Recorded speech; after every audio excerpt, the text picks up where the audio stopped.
ونحن على ذلك لمن الشاهدين والشاكرين والحمد لله رب العالمين. بارگاہ رسالت میں آپ صلی اللہ علیہ وسلم نے درود پاک کا نذرانہ پیش کریں. اللهم صل على سيدنا محمد النبي الأمي وعلى آله وأصحابه وسلم عليه وعلى آله أجمعين.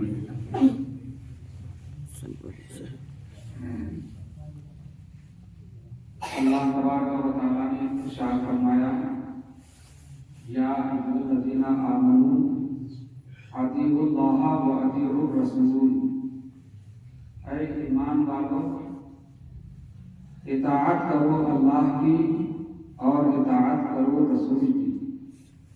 وَأُولِي الْأَمْرِ مِنْکُمْ، اور اطاعت کرو ان کی جو تم میں سے اولو الامر ہیں.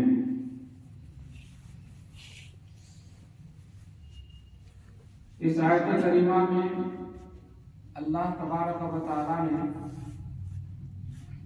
ہم مومنین سے ارشاد فرمایا کہ تمہارے اوپر 3 چیزوں کی اطاعت ضروری ہے. ایک اللہ کی اطاعت، اور ایک رسول کی اطاعت، اور ایک اولو الامر کی اطاعت. یہ تینوں اطاعتیں تمہارے لیے لازمی ہیں. اپنی زندگی کا ان تینوں اطاعت کو حصہ بنائے رکھو. آج ہم کو یہ مغالطہ کیا جا رہا ہے اور ہمارے نوجوانوں کو یہ غلط تاثر کیا جا رہا ہے کہ دین کامل اور مکمل ہے. اللہ کے رسول صلی اللہ علیہ وسلم نے ساری چیزوں کو بیان فرما دیا اور قرآن پاک میں ساری چیزوں کا بیان آ گیا ہے. تو بس ہمارے لیے، آپ کے لیے کتاب اللہ اور سنت رسول اللہ ہی کافی ہے. اب کتاب اور سنت کے علاوہ کسی اور چیز کی پیروی ضروری نہیں ہے. اللہ اور اس کے رسول کی اطاعت اور فرما برداری ہمارے لیے کافی ہے. اس لیے ہمارے سامنے جب قرآن ہے، ہمارے سامنے جب حدیث ہے، تو پھر یہ فقہاء کرام اور ائمہ دین مجتہدین کی ہم کو کیا ضرورت ہے؟ بہت غور سے سنیے اور نوٹ کریں. ہاں، یہ تقریر نہیں ہے بلکہ ایک گفتگو ہے. گفتگو کے انداز سے میں آپ سے مخاطب ہوں، آپ سمجھیں. اگر کسی کو سمجھ میں نہ آئے، کوئی اشکال ہو تو وہ ہم سے پوچھ بھی سکتے ہیں. یہ نہیں کہ ہم نے جو کہہ دیا وہ آپ کے لیے ماننا لازمی ہے، ضروری ہے. آپ کو اگر کہیں اشکال ہو تو آپ پوچھ بھی سکتے ہیں.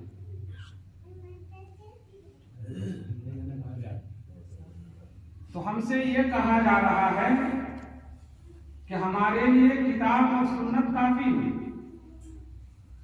قرآن اور حدیث کافی ہے. تو پھر یہ فقہ ہم کو لے کر کیا کریں گے؟ فقہ کی ہم کو کیا ضرورت ہے؟ اور فقہ یہ بعد کی چیز ہے. بعد میں ائمہ مجتہدین نے اس کو گڑھا ہے اور احادیث کے جو خلاف ہیں، جو بات، جو مسئلہ احادیث کے خلاف ہو تو اس مسئلے کو ماننا ہی نہیں ہے. اور احادیث میں وہ احادیث مراد دیتے ہیں وہ جو ان کی طبیعت اور مرضی کے مطابق ہوتی ہیں. جو احادیث ان کی مرضی کے خلاف ہوں، ان احادیث کو وہ یا تو ضعیف کہتے ہیں، یا موضوع اور منفرد کہتے ہیں، یا اور کسی حیلہ حوالہ سے اس کا انکار کر دیتے ہیں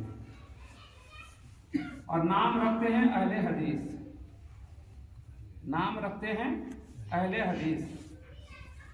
حدیث کا انکار ہم نہیں کرتے ہیں، حدیث کا انکار وہ خود کرتے ہیں اور خود انکار کر کے الزام ہم پر عائد کرتے ہیں کہ یہ حنفی لوگ حدیث پر عمل نہیں کرتے۔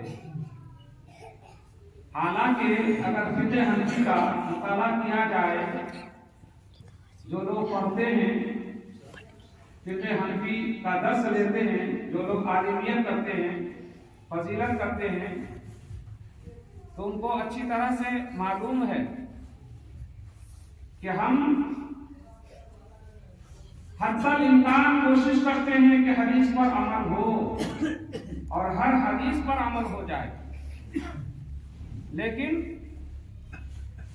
وہ لوگ جو اپنے آپ کو اہل حدیث ہی کہلاتے ہیں اور حدیث دانی کا دعویٰ کرتے ہیں، بعض حدیثوں کو مانتے ہیں اور بعض حدیثوں کا وہ انکار کر دیتے ہیں۔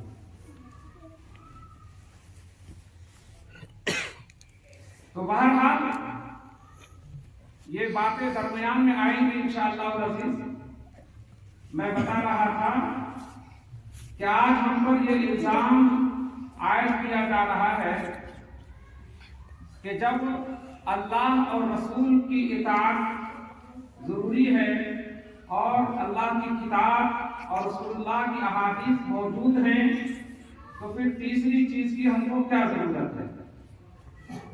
اس لیے فقہ کوئی چیز نہیں ہے اور فقہ کو ماننا یہ بدعت ہے، یہ فقہ بدعت ہے اور بدعت کل بدعت ضلالہ، ہر بدعت گمراہی ہے، وکل ضلالۃ فی النار، اور ہر گمراہ کی طرف لے جانے والی چیز وہ جہنم میں۔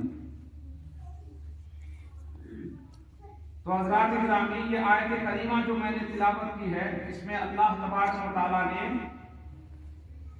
صرف یہ نہیں فرمایا کہ یا ایھا الذین آمنوا اطیعوا اللہ و اطیعوا الرسول، صرف یہ نہیں فرمایا، وَأُولِي الْأَمْرِ مِنْکُمْ بھی فرمایا کہ تم اللہ کی بھی اطاعت کرو، اللہ کے رسول کی بھی اطاعت کرو اور اولو الامر کی بھی اطاعت کرو۔ تو اولو الامر کون ہے؟ اولو الامر حاکم جو اسلامی حکومت کا سربراہ ہو، اسلامی حاکم، وہ بھی مراد ہے، اور یہاں حاکم سے مراد ہمارے اسلامی رہبر اور اسلامی رہنما بھی مراد ہے، جیسے ائمہ دین مجتہدین ہیں اور بڑے پائے کے محدثین ہیں، بڑے بڑے علماء ہیں، ہمارے اکابر ہیں، ہمارے اسلاف ہیں۔ تو اولو الامر میں یہ سب بھی مراد ہیں۔ اب وہ لوگ یہ آیت تو پڑھتے ہیں لیکن اولو الامر کو خاص کر دیتے ہیں حاکموں کے لیے، خلفاء کے لیے اور امراء کے لیے، یہ خاص کر دیتے ہیں۔ تو ہم یہ کہتے ہیں کہ جب ایک خلیفہ وقت، جب ایک حاکم وقت، جب ایک امیر وقت اولو الامر میں ہو سکتا ہے، تو ایک خلیفہ سے بڑا درجہ ایک صاحب علم کا ہے، ایک بڑے عالم کا ہے، ایک بڑے فقیہ اور بڑے محدث کا ہے۔ تو جب ادنا درجہ کا آدمی اولو الامر میں داخل ہو سکتا ہے، شامل ہو سکتا ہے اور اس کی اطاعت واجب اور لازم ہو سکتی ہے، تو ایک عالم کی، ایک فقیہ اور ایک محدث اور ایک مجتہد جو ہمارے دینی رہنما ہیں، ہمارے دینی رہبر ہیں وہ اولو الامر میں کیوں نہیں شامل ہو سکتے؟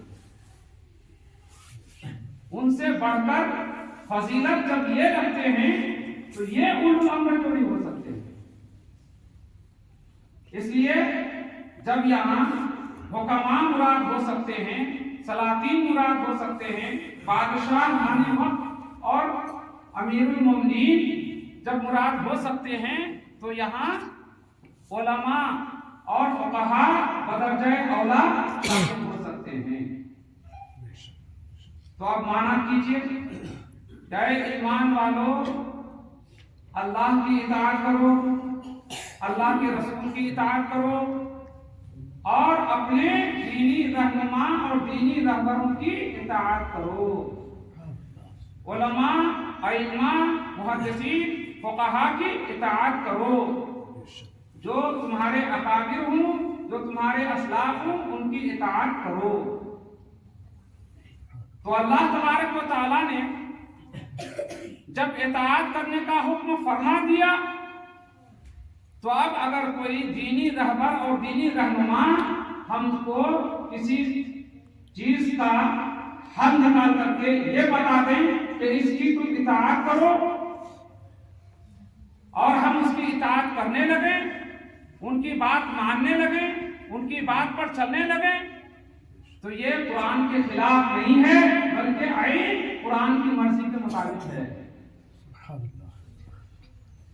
حضرت امام اعظم ابو حنیفہ نے اور دیگر ائمہ نے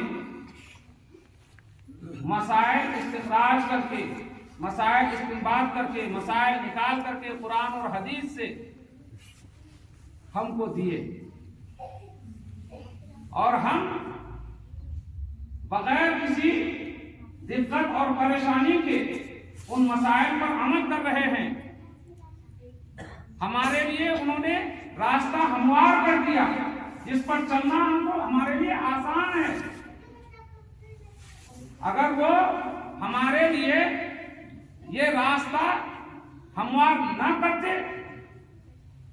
تو آج ہم اور آپ حدیثوں کے مطابق، حدیث کتنی ہم کو معلوم ہے؟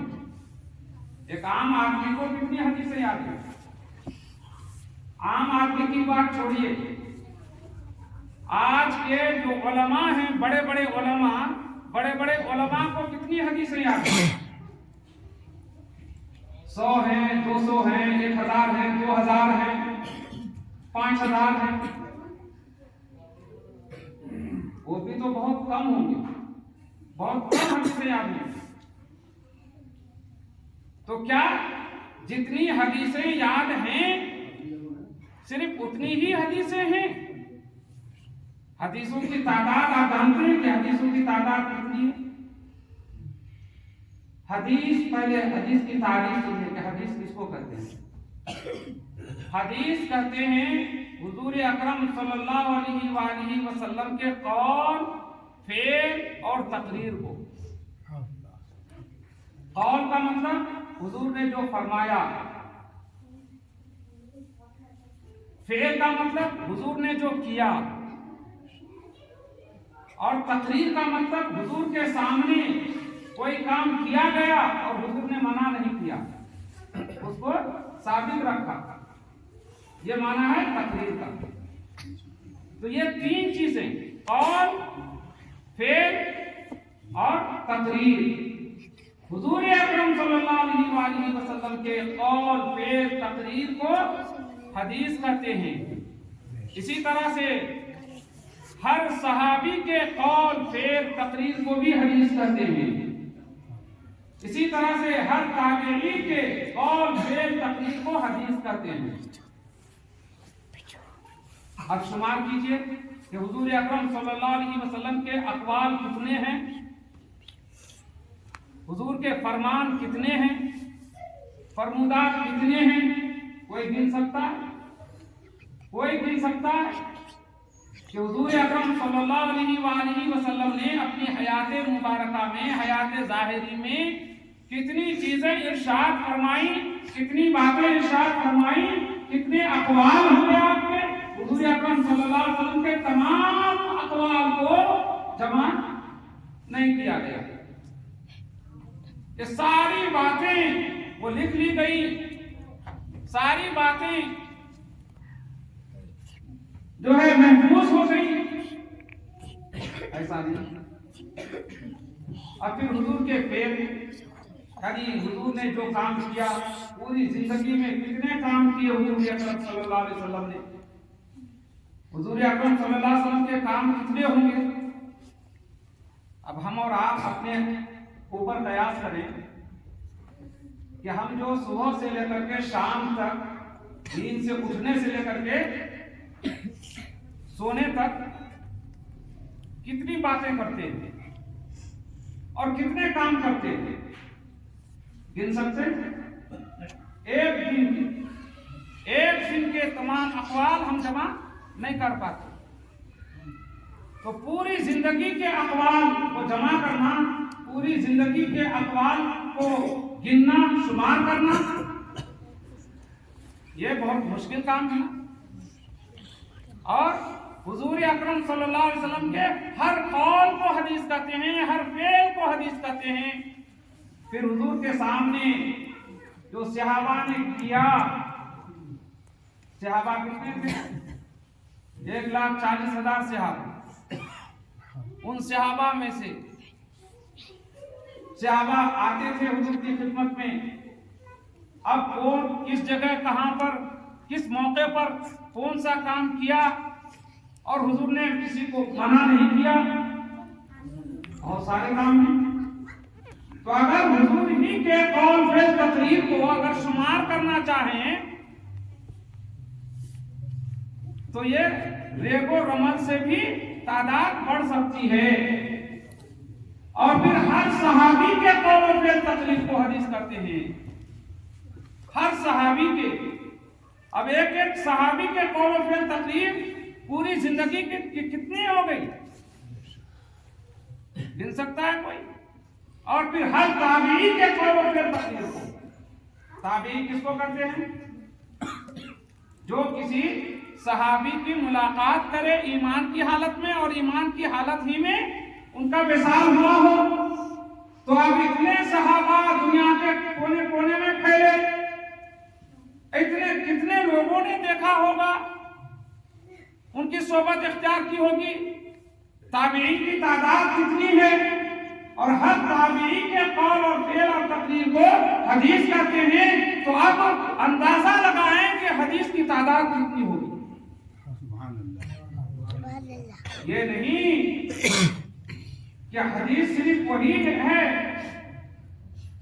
جو یہ چند کتابیں پڑھ کر لوگ جانتے ہیں کہ حدیث یہی، بس بخاری میں جو حدیثیں ہیں وہی صحیح ہیں، مسلم میں جو حدیثیں ہیں وہی صحیح ہیں، صحاح ستہ میں جو حدیثیں ہیں وہی صحیح ہیں. حدیثیں بے شمار ہیں، انگنت ہیں، لا تعداد ہیں، غیر محدود ہیں حدیثیں. اب ان تمام حدیثوں میں اب کوئی مسئلہ اگر ہم کو درپیش ہو تو ہمارے اندر اتنی صلاحیت نہ ہو کہ ہم حدیثوں کی پہچان کر پائیں، اور پھر حدیثوں کی سند الگ الگ ہیں، مختلف ہیں. اس زمانے میں جب حدیث کی تدوین ہو رہی تھی، اس زمانے میں جب وہ حال تھا کہ حدیثیں خط نمٹ ہو گئی تھی اور لوگ جھوٹی روایتیں بھی گڑھا کرتے تھے، تو اس زمانے کا کیا حال ہوتا؟ اس زمانے کا کیا حال ہوتا؟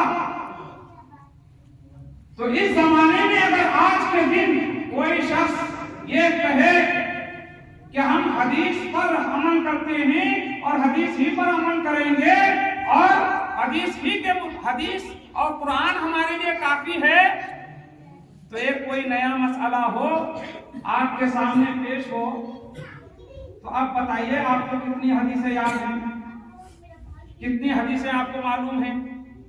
اب اس نیا مسئلہ کو آپ کیسے حل کر سکتے ہیں کہ یہ جائز ہے کہ ناجائز ہے، یہ صحیح ہے کہ غلط ہے؟ یہ دین میں ہے کہ دین سے باہر ہے؟ آپ کیسے کر سکتے ہیں، حل کر سکتے ہیں؟ میں تو کہتا ہوں کہ یہ جو اپنے آپ کو اہل حدیث کہلاتے ہیں اور جو لوگ یہ کہتے ہیں کہ ہمارے لیے قرآن اور حدیث ہی کافی ہیں، فقہ کی ضرورت نہیں، اگر ہمارے ائمہ اور ہمارے فقہا اگر مسائل کو استنباط کر کے نہ رکھتے تو ان کی بس کی بات نہیں تھی کہ یہ کوئی بھی مسئلہ حدیث سے نکال کر کے دکھا سکتے، ان کے بس کی بات نہیں تھی۔ تو یہ تو احسان ہے ائمہ دین مجتہدین کا، فقہائے کرام کا، کہ ان کو اللہ نے جو صلاحیت دی تھی، اللہ تبارک و تعالیٰ نے ان کو جو علم دیا تھا، علم ظاہر بھی دیا تھا، علم باطن بھی دیا تھا، اپنی خدا داد صلاحیت کے مطابق انہوں نے قرآن اور حدیث سے مسائل نکال کر کے پوری زندگی کے مسائل کا حل کر دیا، حل نکال دیا، تاکہ بعد میں آنے والے قیامت تک جتنے لوگ آئیں گے سب اس کے مطابق، اس قانون کے مطابق عمل کریں گے۔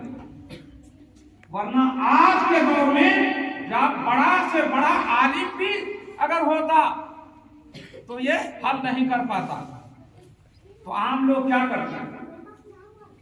اس لیے قرآن اور حدیث کو سامنے رکھ کر اگر ہم چاہیں کہ ہم قرآن اور حدیث کے ہی مطابق زندگی گزاریں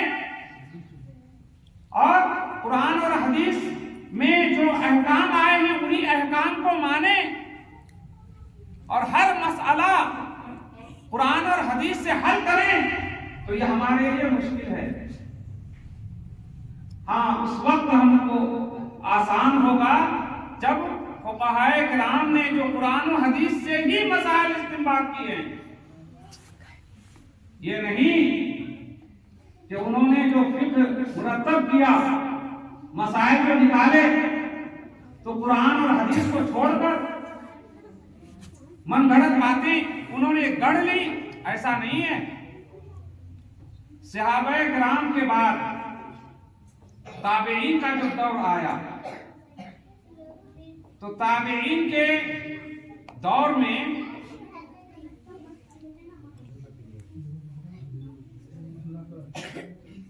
جو نئے مسائل پیدا ہوئے اور اسلام کو فتوحات حاصل ہوئی، اسلام کی تبلیغ اور اشاعت ہوئی، نئے مسائل جو پیش آئے، تو اس وقت ائمہ دین مجتہدین نے، فقہائے کرام نے اس طرف توجہ کی کہ قرآن اور حدیث سے مسائل استخراج کر کے اور استنباط کر کے ایک قانون بنایا جائے، دستور بنایا جائے۔ اس وقت دو چیزوں کی ضرورت تھی، ایک تھی روایت حدیث کی ضرورت اور ایک تھی درایت حدیث کی ضرورت۔ روایت حدیث، کیونکہ اس وقت ایسے لوگ پیدا ہو گئے تھے جو حدیثیں گڑھا کرتے تھے،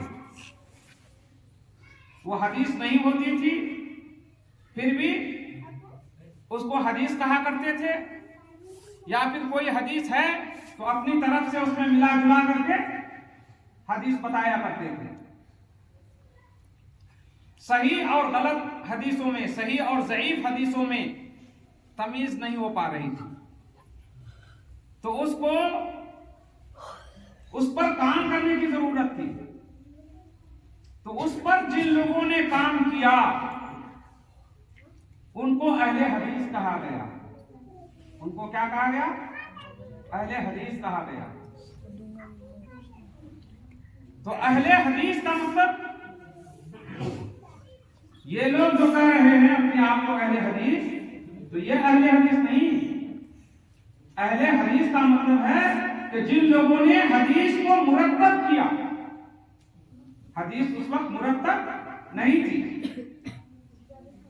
حدیثیں یاد تھی زبانی طور پر لوگوں کو، لکھی بھی نہیں تھی، اور کچھ لکھی بھی تھی، کتابیں تھیں بھی تو اس میں صحیح ضعیف کی تمیز نہیں تھی. تو کچھ حضرات نے حدیثوں کی روایت کی طرف دھیان دیا اور حدیثوں کی روایت کو جانچا پرکھا کہ کون صحیح ہے کون ضعیف ہے. تو جن لوگوں نے، جن علماء نے اس خدمت کو انجام دیا، تو ان لوگوں کو، ان علماء کو کیا کہا گیا؟ اہل حدیث. اور دوسری چیز کیا؟ درایت حدیث، یعنی حدیث سمجھنا، حدیث کا معنی متعین کرنا، حدیث سے مسئلہ نکالنا، یہ درایت حدیث جس کو فقہ کہتے ہیں. تو درایت حدیث کا جو کام کیا جن لوگوں نے، اور جن لوگوں نے اس خدمت کو انجام دیا، اس کو اہل فقہ کہا گیا. کیا کہا گیا؟ اہل فقہ. کچھ لوگوں نے تصوف کی طرف دھیان دیا کہ لوگ صرف ظاہری کو دیکھتے تھے اور باقی ان کا سیاہ ہوتا جا رہا تھا، دل کا تزکیہ نہیں ہوتا تھا. نماز پڑھتے تھے لیکن نماز جس خلوص اور جس خشوع اور خضوع کے ساتھ پڑھنی چاہیے اس خلوص کے ساتھ نماز نہیں پڑھی جاتی تھی. تو ان لوگوں نے باطنی امور کی طرف دھیان دیا اور اس خدمت کو جو لوگ انجام دیے ان لوگوں کو اہل تصوف کہا گیا. سمجھ گئے؟ تو یہ اہل تصوف، یہ اہل حدیث، اہل فقہ، اہل صرف، اہل نحو، اہل منطق، اہل فلسفہ، یہ سب کیا ہیں؟ اصطلاحات ہیں. ان علماء کی جماعت کو کہ نام یہ پڑے جن لوگوں نے جو کام کیا اس کام کی طرف نسبت کرتے ہوئے ان کو وہ نام دیا گیا. بات سمجھ میں آ گئی؟ تو اہل حدیث جہاں پر بھی ذکر آئے گا، کتابوں میں ذکر آتا ہے کہ اہل فقہ یہ کہتے ہیں، اہل حدیث یہ کہتے ہیں، اہل حدیث کے ہاں یہ معنی ہے، اہل فقہ کے ہاں یہ معنی ہے. تو اہل حدیث سے مراد یہ نہیں جو آج اہل حدیث ہے. یہ مکار دھوکے باز ہیں، یہ اپنا نام اہل حدیث رکھ کر کے لوگوں کو دھوکہ دینا چاہتے ہیں. اہل حدیث یہ نہیں ہے. اہل حدیث سے مراد وہ علماء اور فقہ محدثین ہیں جنہوں نے علم حدیث کی خدمت انجام دی اور علم حدیث کو مرتب کیا، کتابیں لکھی. تو وہ اہل حدیث مراد ہے. تو اس وقت دو چیزوں کی ضرورت تھی، ایک روایت حدیث کی اور ایک درایت حدیث کی. روایت حدیث کا کام محدثین نے لیا اپنے ذمے، اور درایت حدیث کا کام فقہا نے لیا اپنے ذمے. اب فقہا میں خالی امام اعظم نہیں ہے، 4 فقہا مشہور ہیں، 4 ائمہ مشہور ہیں. حضرت امام ابو حنیفہ، حضرت امام مالک، حضرت امام شافعی، حضرت امام احمد بن حنبل. یہ 4 ائمہ مشہور ہیں. حضرت امام اعظم نے جس وقت درایت حدیث کی خدمت انجام دینی شروع کی، اس وقت امام اعظم کے زمانے میں یہ ائمہ نہیں تھے. یہ ائمہ کرام بعد میں تھے. اور اسی طرح سے محدثین میں امام بخاری، امام مسلم، امام ترمذی، امام ابو داؤد، امام ابن ماجہ، یہ لوگ بعد کے ہیں۔ امام اعظم پیدا ہوئے سن 80 ہجری میں ایک قول کے مطابق، اور ایک قول کے مطابق 70 ہجری میں، اور ایک قول کے مطابق 60 ہجری میں۔ کب پیدا ہوئے؟ 80 ہجری ہی مان لیجیے، 80 ہجری میں کسی کو شک نہیں ہے، کسی کو شبہ نہیں ہے، تو 80 ہجری مان لیجیے، 80 ہجری میں پیدا ہوئے۔ اور 80 ہجری میں جب امام اعظم پیدا ہوئے اس وقت بہت سارے صحابہ بقید حیات تھے،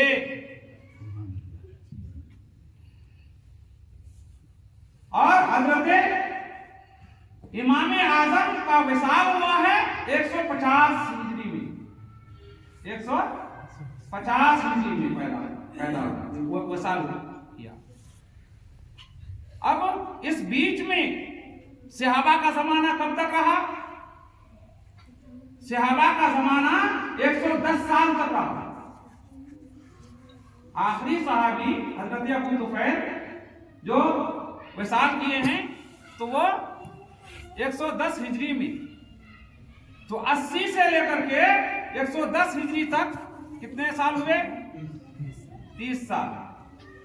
30 سال میں آج کے دور کا بچہ عالم بن کر پڑھانے لگتا ہے نا، شادی بیاہ بھی کر لیتا ہے۔ امام اعظم اس وقت جو امام اعظم ذہین تھے، فطین تھے، اور اللہ نے خاص ان کو ملکہ دیا تھا، صلاحیت دی تھی، اپنی اس خداداد صلاحیت سے حضرت امام اعظم نے جلد سے جلد علوم سے فراغت حاصل کرنا، تکمیل علوم سے فراغت حاصل کی، اور پھر حدیث کے علم کے حصول میں لگ گئے۔ اور صحابہ کرام جو اس وقت بقید حیات تھے، صحابہ کرام سے انہوں نے حدیثیں لی، حدیثیں سنی، اپنے کانوں سے سنی۔ اب اس وقت اتنے صحابہ رہے ہوں گے، اس میں بھی اختلاف ہے، لیکن 20 صحابہ پر سب کا اتفاق ہے کہ 20 صحابہ سے حضرت امام اعظم نے ملاقات کی اور ان سے حدیث لی۔ 20 صحابی سے، 20 صحابہ سے حدیثیں لی۔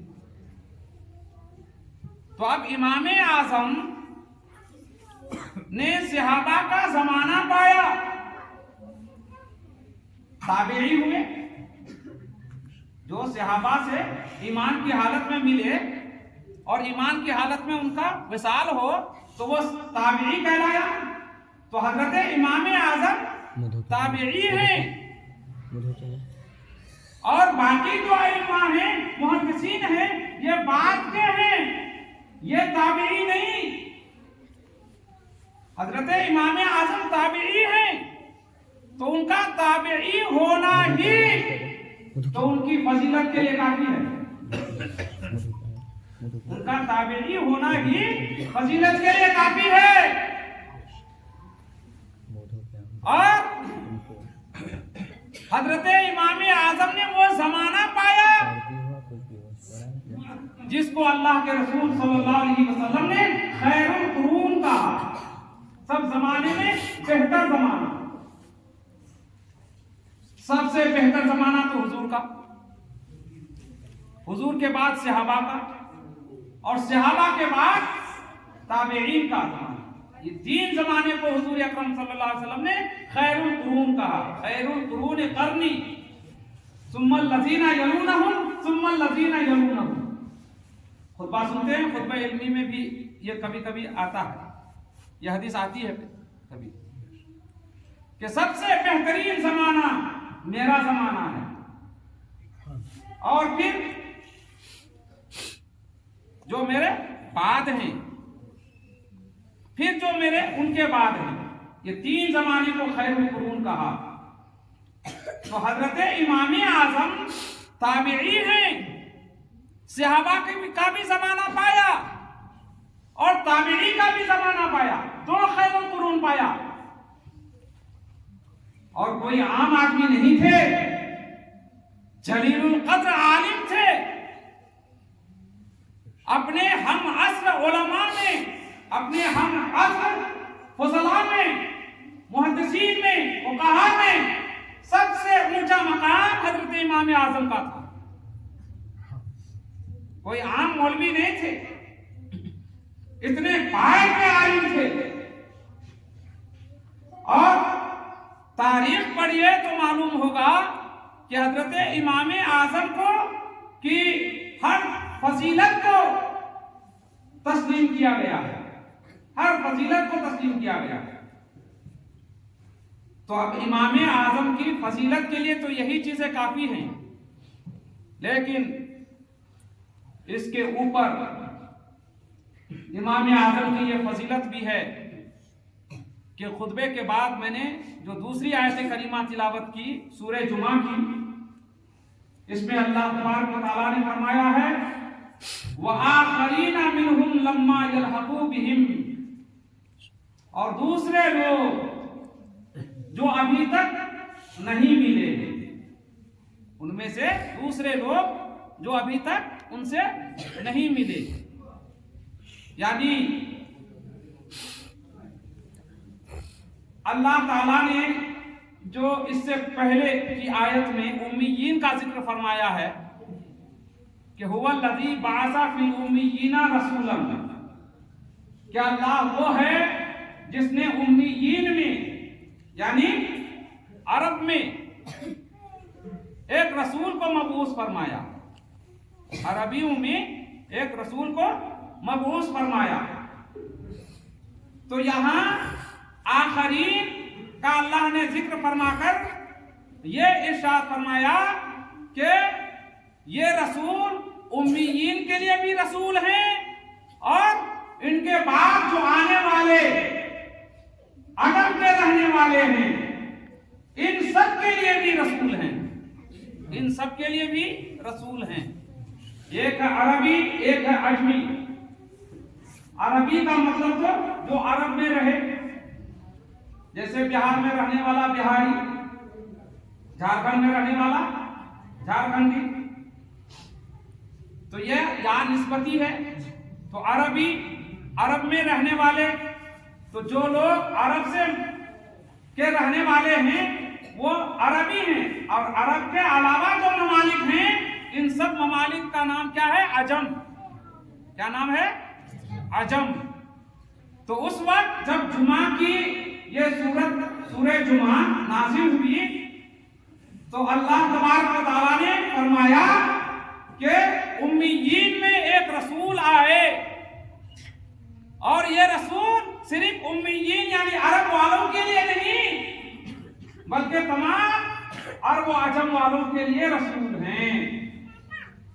تو وَآخَرِينَ مِنْهُمْ لَمَّا يَلْحَقُوا بِهِمْ، کہ ان میں سے کچھ دوسرے لوگ بھی ہیں جو ابھی ان سے نہیں ملے ہیں، امیین سے، عرب والوں سے نہیں ملے ہیں۔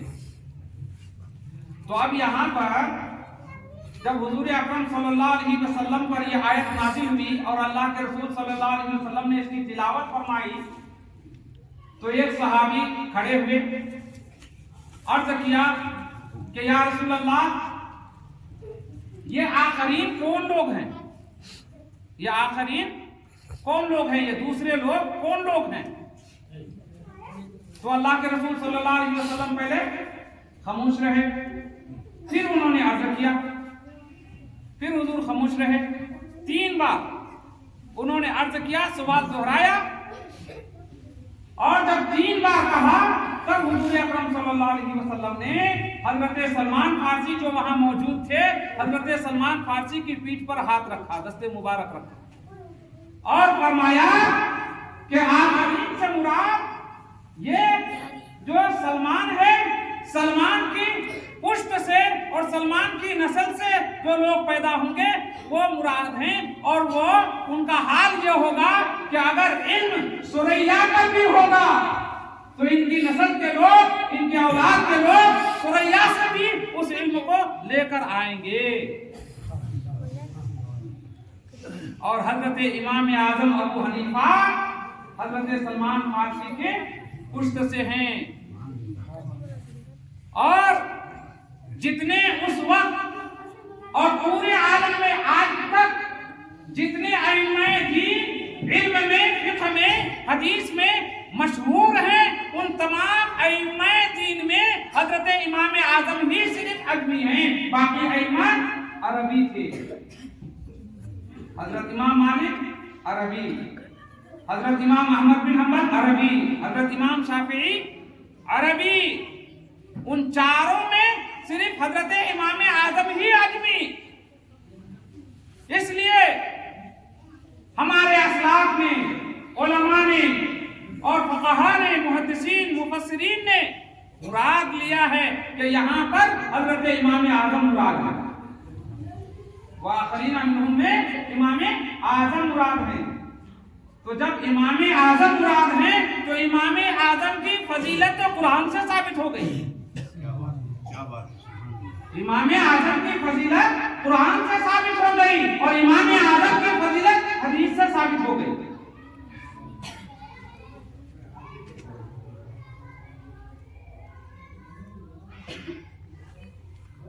حدیث اس طرح سے، حدیث کے الفاظ کنا جلوسا عند النبی صلی اللہ علیہ وسلم فنزلت واخرین منهم قال رجل من هؤلاء یا رسول اللہ، یا رسول اللہ یہ کون لوگ ہیں؟ قال فلم يراجعوا النبی صلی اللہ علیہ وسلم، حضور اکرم صلی اللہ علیہ وسلم دھیان نہیں دی، یہاں تک کہ سوال دہرایا گیا 3 بار تک۔ قال وفینا سلمان الفارسی، راوی کہتے ہیں کہ ہمارے درمیان سلمان فارسی بیٹھے ہوئے تھے، تو حضور اکرم صلی اللہ علیہ وسلم نے اپنا دست مبارک حضرت سلمان فارسی پر رکھا، فوضع النبی یدہ علی سلمان، حضور اکرم صلی اللہ علیہ وسلم نے حضرت سلمان کے اوپر اپنا دست مبارک رکھا، فقال اور فرمایا لو کان العلم عند ثریا لنالہ رجال من ہؤلاء، یہ مسلم شریف کی حدیث ہے کہ اگر ثریا پر بھی علم ہوگا تو یہ جو سلمان ہے اس کی نسل میں آنے والے لوگ ثریا سے بھی علم کو لے کر آئیں گے، حاصل کر کے رہیں گے۔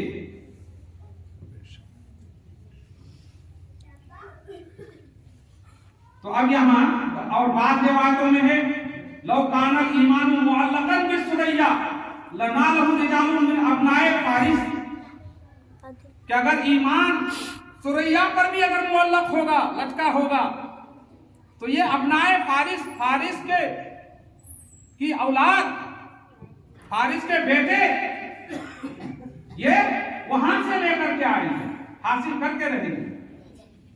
اس لیے حضرت امام اعظم کوئی عام عالم کا نام نہیں ہے، امام اعظم ابو حنیفہ کی فضیلت اور ان کے مقام اور مرتبے کا اعتراف سب نے کیا ہے۔ غیر مقلدین جو اپنے آپ کو اہل حدیث کا کہلاتے ہیں، ان کے بڑے بڑوں نے بھی حضرت امام اعظم کی فضیلت کو تسلیم کیا ہے۔ اس لیے امام اعظم نے جو فقہ کی تدوین کی،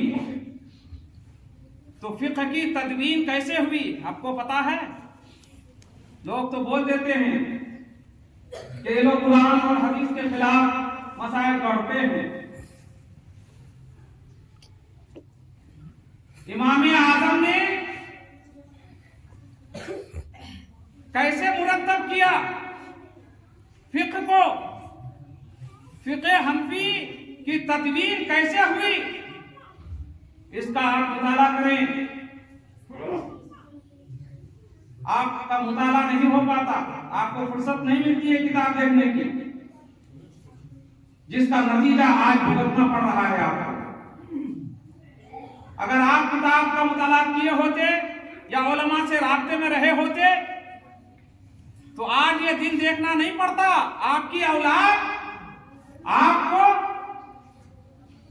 غلط نہیں کرتی آپ کے منہ پر۔ آج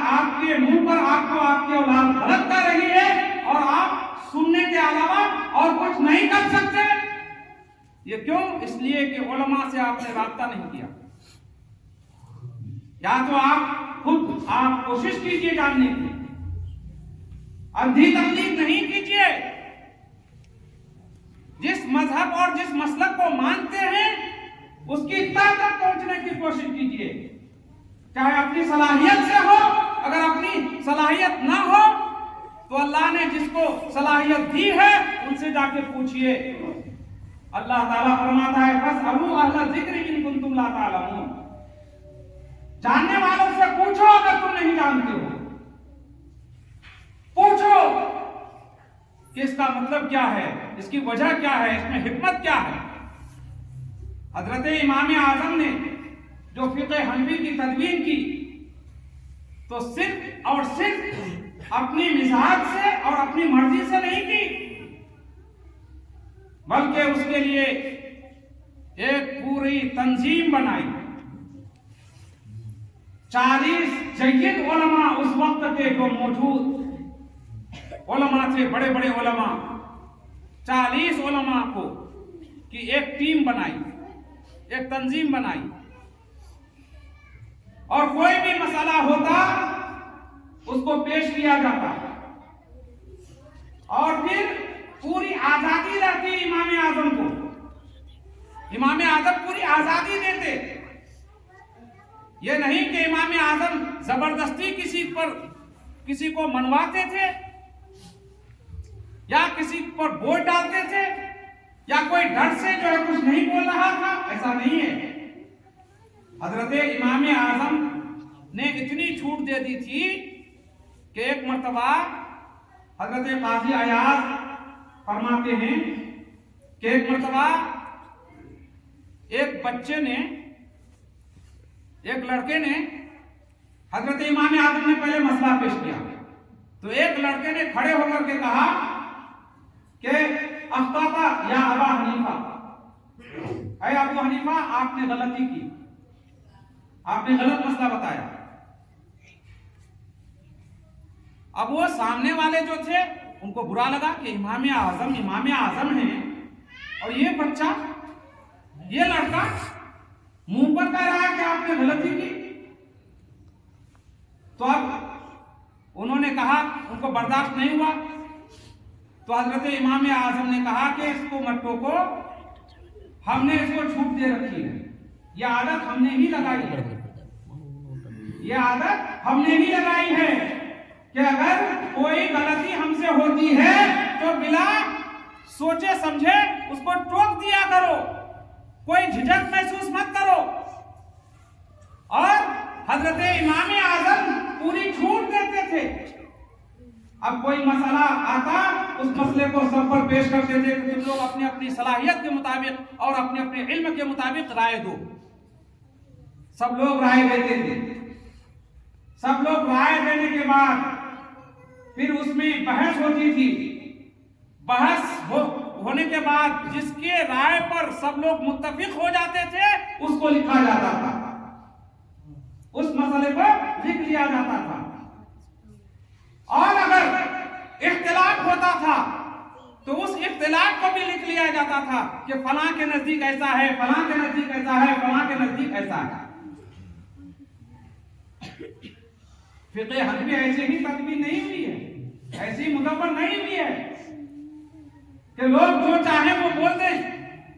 فقہ حنفی کی تدوین کی تاریخ کا مطالعہ کریں تب پتا چلے گا کہ فقہ حنفی کیا چیز ہے اور قرآن اور حدیث کے عین مطابق ہے. لوگ آج بولتے ہیں کہ فقہ حنفی جو ہے قیاس پر مرتب کیا گیا ہے. دیکھیے، اگر قیاس کے اوپر حدیث کو چھوڑ کر قیاس کو ترجیح اگر دیتے امام اعظم تو نماز میں ایک مسئلہ ہے کہ اگر رکوع اور سجدے والی نماز ہے اس میں کوئی کہا لگائے، کہا جانتے ہیں، زور سے ہنسنے کو کہ بغل والا سن لے، کہا لگائے اور کہا لگانے والا بالغ ہو تو اس کی نماز ٹوٹ جاتی ہے، وضو بھی ٹوٹ جاتا ہے. اب جا کر کے وضو کر کے آئے گا تب تو نماز پڑھے گا، یہ مسئلہ ہے. اب یہاں قیاس کیا کہتا ہے؟ قیاس یہ کہتا ہے کہ ہنسی جو نکلتی ہے منہ سے نکلتی ہے اور کوئی نجاست نہیں ہے، غلاظت نہیں ہے، تو جب کوئی نجاست نہیں، کوئی غلاظت نہیں، تو ہنسنے سے وضو کیسے ٹوٹے گا؟ کوئی نجاست نکلے جسم سے، چاہے وہ نجاست ظاہری ہو یا نجاست حکمی ہو، کوئی نجاست نکلے گی تب نہ وضو ٹوٹے گا. اب یہاں ہنسی نکلی تو ہنسی تو نجاست ہے نہیں، تو وضو کیوں ٹوٹے گا؟ قیاس کیا کہہ رہا ہے کہ وضو نہیں ٹوٹنا چاہیے. بعض امام کے ہاں وضو نہیں ٹوٹتا ہے، کہا لگانے سے وضو نہیں ٹوٹتا ہے، لیکن امام اعظم نے کہا کہ نہیں، وضو ٹوٹ جائے گا. کیوں؟ اس لیے کہ حدیث ہے، حدیث ہے، اگرچہ ضعیف حدیث ہی صحیح، یہ حدیث ضعیف ہے لیکن ضعیف حدیث ہی صحیح، ضعیف حدیث کے ہوتے ہوئے بھی قیاس کو ترجیح نہیں دی جائے. امام اعظم کہتے ہیں کہ وضو ٹوٹ جائے گا کیونکہ حدیث ہے. ایک مرتبہ حضور اکرم صلی اللہ علیہ وسلم نماز پڑھا رہے تھے، صحابہ کرام نماز پڑھ رہے تھے پیچھے، اور ایک صحابی آ رہے تھے، ان کی آنکھ میں کچھ بینائی میں کمی تھی، سامنے گڈھا تھا، ان کا پیر گڈھے میں پڑا اور وہ گر گئے. جب گرے تو بعض صحابی کی نظر پڑ گئی اور ہنسی نکل گئی. نماز کے بعد حضور اکرم صلی اللہ علیہ وسلم نے فرمایا کہ تم جاؤ وضو کرو اور دوبارہ نماز پڑھو. تو یہ حدیث ہے.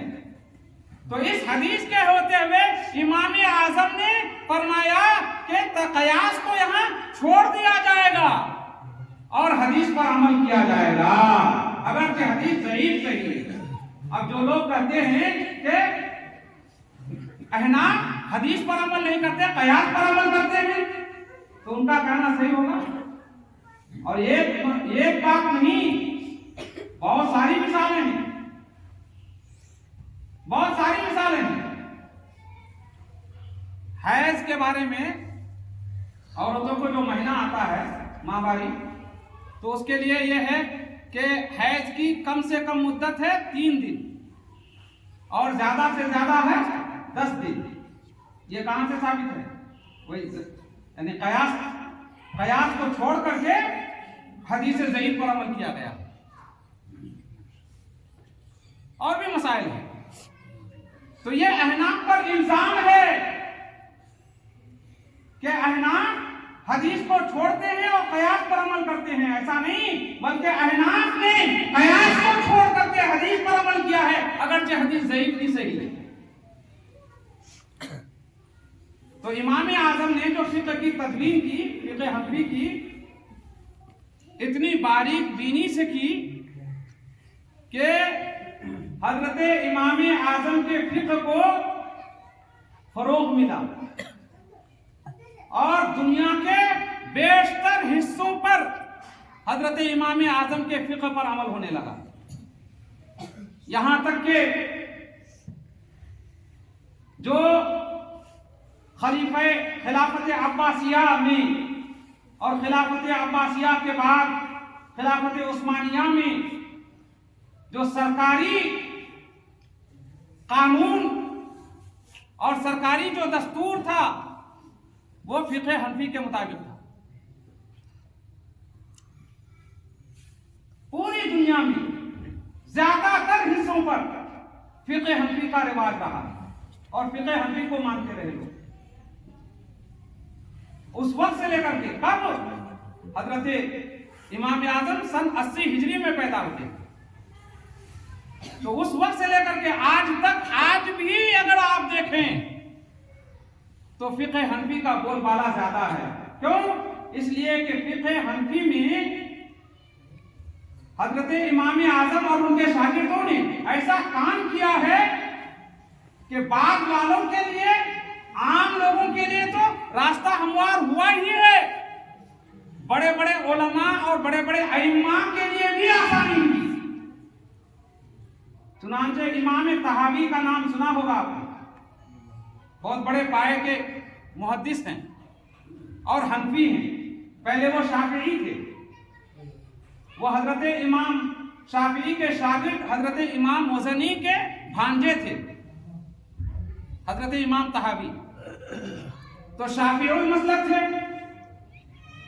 تو انہوں نے شافعی مسلک کو چھوڑ کر حنفی مسلک کو اختیار کیا. وجہ کیا تھی؟ وجہ یہی تھی کہ وہ اپنے ماموں کو دیکھتے تھے, امام مزنی کو, کہ وہ جو مسائل نئے نئے مسائل ان کے پاس آتے تھے تو وہ فقہ حنفی کے مطابق وہ حل کیا کرتے تھے.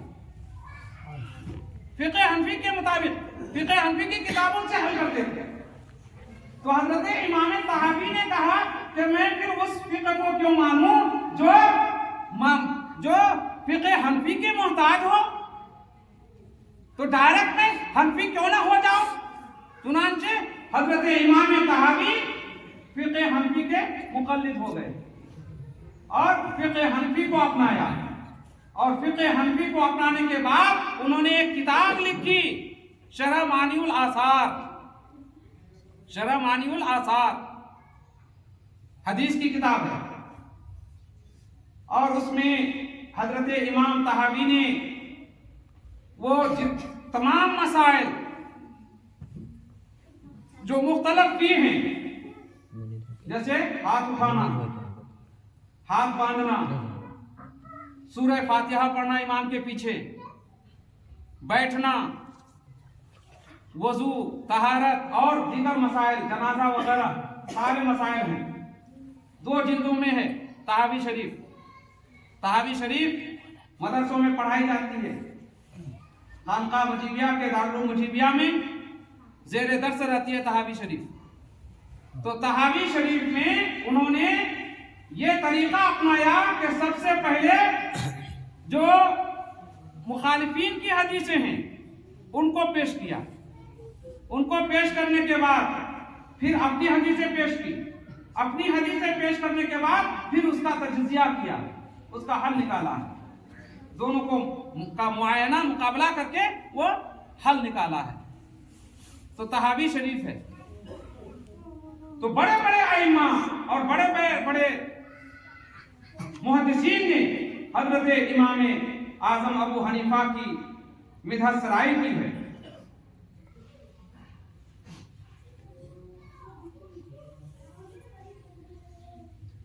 حضرت علامہ آلوسی بڑے مفسر ہیں.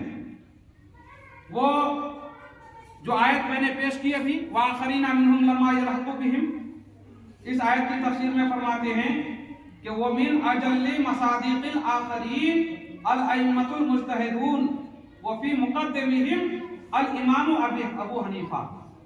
یعنی اس آیت میں آخرین سے مراد ائمہ مجتہدین ہیں, اور ائمہ مجتہدین میں سب سے مقدم امام اعظم ابو حنیفہ ہے. امام اعظم ابو حنیفہ ہے. اور حضرت امام اعظم ابو حنیفہ کے فضائل میں اور ان کی عظمت کو بتاتے ہوئے بڑے بڑے علماء اور محدثین نے جو لکھا ہے ان میں سے میں چند آپ کے سامنے چند باتیں رکھتا ہوں.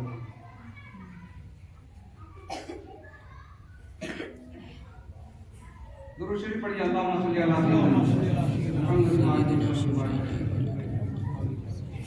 صلو علیہ وسلم. حضرت امام ذہبی لکھتے ہیں الامام الاعظم وافقہ الناس فی زمانہ وہو من عالم مصادیق حدیث ثریا, کہ امام ابو حنیفہ امام اعظم ہیں اور اپنے زمانے میں تمام لوگوں سے سب سے زیادہ سمجھنے والے ہیں, سب سے زیادہ سمجھ رکھنے والے, سب سے بڑے فقیہ ہیں. اور وہی حدیث سریا کے صحیح مصداق ہیں. حدیث